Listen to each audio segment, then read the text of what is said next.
Majority of our members use the Ensign charting software for visualization and TransAct futures as their data provider. This video will show you how to configure TransAct futures with Ensign. Whenever you're looking at your Ensign charts, first you want to look at the toolbar, and your toolbar is up at the very top of the screen. This is your toolbar, and you want to go to Setup and click Feeds. Whenever this window pops up, make sure that you are in Data Feeds, and it's on the top left-hand corner of the window, and directly under Data Feeds, you'll see all of the different data vendors that you have to choose from. So in this case, my data vendor is TransAct Futures, so I'm going to make sure that TransAct Futures is highlighted on the left-hand column.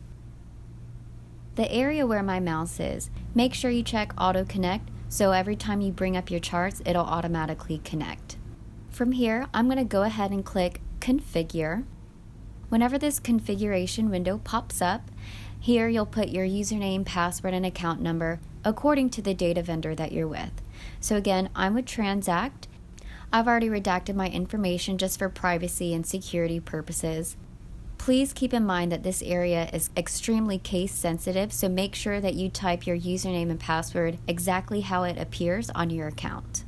Under Feed Mode, make sure you select Live, and then under Feed Protocol, select TCP.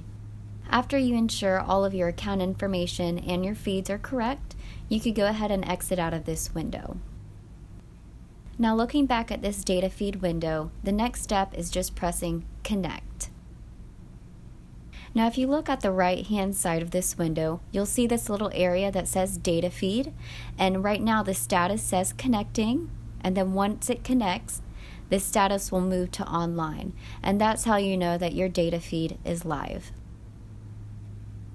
If you'd like to sit in behind the scenes on a live trading session, go to SP500trader.com or call us at 888-646-8787. For weekly tips and tricks, subscribe to our YouTube channel and like us on Facebook.